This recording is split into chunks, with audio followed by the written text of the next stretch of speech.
안녕하세요. 별빛 데이터입니다. 최근 뉴스 기사를 보니 한국의 5대 은행의 작년 순이익이 10조 원이라고 합니다. 이게 얼마나 큰 돈이냐면 현대자동차랑 LG전자, SKT, KT, 네이버, 카카오 등 내노라는 대기업들의 작년 순이익을 합한 금액보다 커요. 우리가 은행하면 주로 떠오르는 건 돈 뽑을 때 ATM이나 창구에 가서 현금 받는 정도인데 최첨단 기업들이 버는 돈보다 많이 번다니까 좀 신기해요.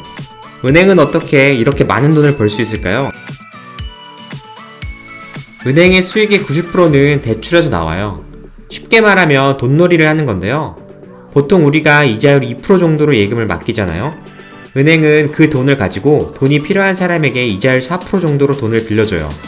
그러면 2% 정도 차이가 남는데 그걸 은행이 먹는 거죠. 예를 들어 우리가 100만원 정도 돈을 맡기면 1년에 2만원 정도의 이자를 받게 되는데 은행은 4만원 정도의 이자를 받고 돈이 필요한 사람에게 돈을 빌려주는 거예요. 그리고 1년에 2만원을 버는 거죠. 별거 아닌 것처럼 보이는데요. 이게 돈의 단위가 커지면 어마무시한 금액이 돼요. 100조 원을 가지고 돈을 굴리면 1년에 2조 원의 이익이 생기는 거죠. 이거를 조금 전문적인 용어로 설명하면 예금과 대출의 금리의 차이를 가지고 이익을 거둔다고 해서 예대마진이라고 불러요. 이 위의 선이 대출금리고요. 이 밑에 선이 예금금리예요. 그리고 대출금리와 예금금리의 차이가 가운데 노란색 영역인데요. 이 예대마진율이라는 게 은행의 이익에 매우 큰 영향을 미치기 때문에 은행에서는 예대마진율이 몇 프로냐에 언제나 관심을 기울여요. 조금 더 정확하게 말하면 예대마진에 추가로 채권 같은 다른 이자를 고려한 NIM이라는 지표를 공식적으로는 더 많이 사용하는데 NIM은 그냥 예대마진율을 좀 더 확장하게 있다 정도만 아셔도 될 것 같아요. 이 그래프를 보시면 최근 몇 년 사이에 양적 완화로 인해 이자율이 낮아지면서 이 예대마진율이 계속 감소했는데요. 어떻게 보면 수익성이 더 안 좋아지는 것처럼 보이지만 실제로는 그렇지 않아요. 그 이유는 부동산 담보대출이 계속 증가했기 때문이에요. 그래프를 보시면 다른 대출은 조금씩만 증가하는데 부동산 대출은 매년 평균 41조씩 증가해서 작년에는 전체 대출의 46%를 차지해요.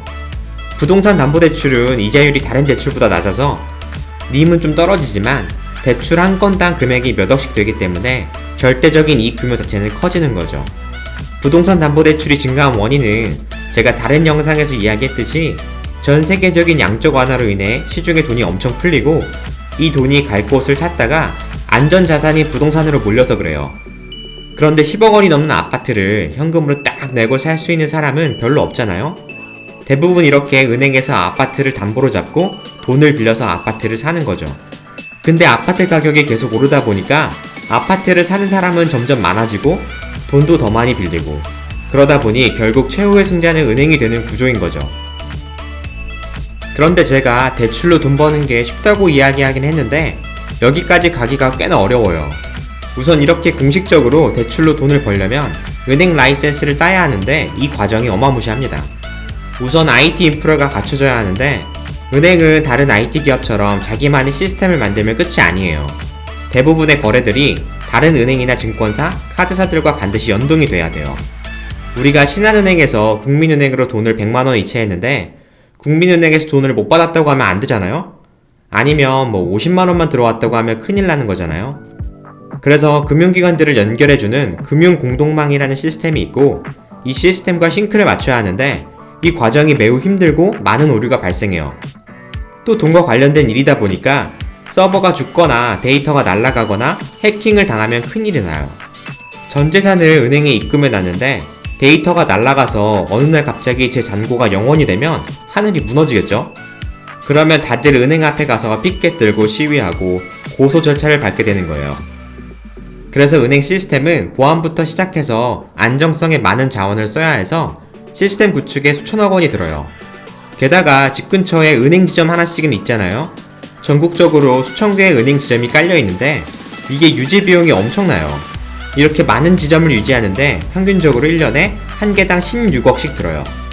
임대료도 물론 문제지만 결국 지점에서 고객에게 서비스를 제공하는 직원들의 인건비가 엄청나죠.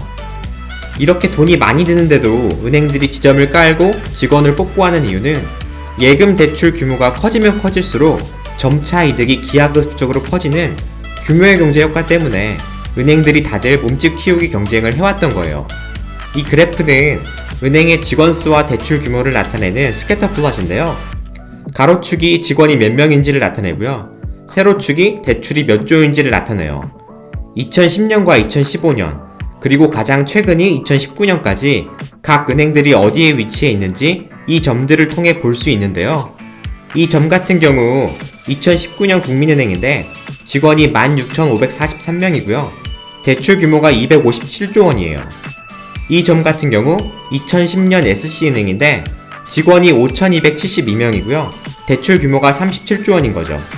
그런데 이 점들로 한번 추세선을 그려보면요. 이런 곡선이 나와요. 이 앞쪽 영역에서는 기울기가 60인데 이 말은 직원 한 명당 대출을 60억 정도 해올 수 있다는 말이에요. 이 뒤쪽 영역은 기울기가 150을 넘어가는데 직원 한 명당 대출을 150억 정도 해온다는 말이죠. 차이가 크죠? 이 앞쪽 영역은 SC은행이나 부산은행 같은 중소형 은행이고 이 뒤쪽 영역은 국민은행이나 신한은행 같은 대형은행인데 중소형 은행들이 곡선을 따라 체급을 키워서 메이저로 진출하는 게 기존 은행업의 전략인 거죠.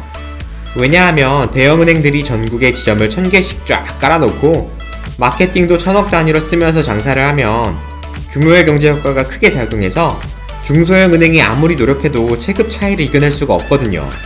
이때부터는 그야말로 앉아서 10조씩 버는 거예요. 그런데 재밌는 거는 이런 체급 차이를 밀고 나가는 전략이 요즘에 약간 틈이 보이고 있다는 거예요.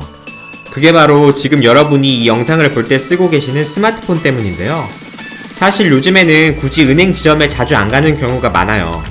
액티브X와 공인인증서에서 해방될 수 있는 스마트폰으로 은행 거래를 하죠. 그래서 등장한 게 카카오뱅크 같은 인터넷 은행이에요. 카카오뱅크 보면 지점이 단 한 개도 없잖아요. 지점을 까는 비용이랑 인건비를 줄여서 굉장히 슬림하게 은행을 운영하는 거죠. 카카오뱅크 직원 수가 500명 정도인데 다른 은행과 비교하면 30분의 1밖에 안 되니까 엄청난 거죠. 요즘 스마트폰을 워낙 많이 쓰니까 모바일에서만 은행을 운영해도 큰 문제 없이 돌아가는 거예요. 이게 혁신적인 게 아까 보던 그래프를 잠깐 보시면 원래는 이 곡선이 기존 은행업의 왕도였다 이거죠. 그런데 카카오뱅크는 이 길을 걷지 않겠다고 선언을 하고 이런 새로운 길을 가려고 하는 거예요. 아까 중소형 은행은 직원 한 명당 대출을 60억 정도 해오고 대형은 150억 정도 한다고 했었죠. 카카오뱅크는 오픈 6개월 만에 직원 한 명당 130억을 찍었고요. 1년 반 만에 직원 한 명당 190억을 넘겼어요. 이대로 가면 산술적으로는 몇 년 안에 총 대출액 150조 원도 가능한 흐름이에요. 이 추세는 기존의 은행업의 전략을 완전히 뒤엎는 건데 그래서 은행들은 깜짝 놀랐죠. 아, 이게 되는구나 하면서요.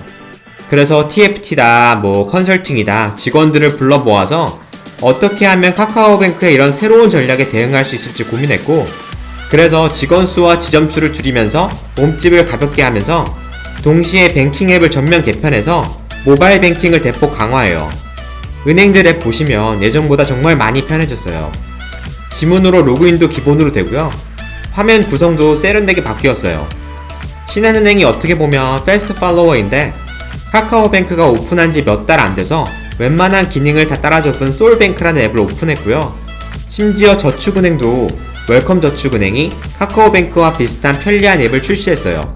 이렇게 생각보다 카피하기가 쉬운 게 카카오뱅크가 해결해야 할 난제예요. 카카오뱅크가 새로운 상품이나 서비스를 출시해도 짧게는 일주일, 길게는 몇 달 안에 기존 은행들이 다 따라잡을 수 있거든요. 그래서 아까 보여드린 카카오뱅크가 가고 있는 이 새로운 길이 결코 쉬운 길이 아니에요. 이 길을 가려면 카카오뱅크가 2017년 7월 오픈할 때 보여줬던 신선함과 놀라움을 몇 번은 더 보여줘야 해요. 단순히 앉아서 돈 벌겠다는 게 아니라 새로운 시도를 통해서 사람들에게 가치를 줘야 해요. 이제는 단순한 은행 서비스 영역을 벗어나서 증권, 보험 같은 다른 금융 영역이나 아예 금융을 넘어서서 모바일 플랫폼으로서의 가능성을 보여줘야 하는 거죠. 어려운 일이지만 꼭 해야 한다고 생각해요. 왜냐하면 이게 단순히 카카오뱅크가 잘하냐 못하냐의 문제가 아니라 카카오뱅크의 행보가 다른 은행이나 카드사, 증권사 같은 다른 금융회사에도 큰 영향을 미치기 때문에 그래요.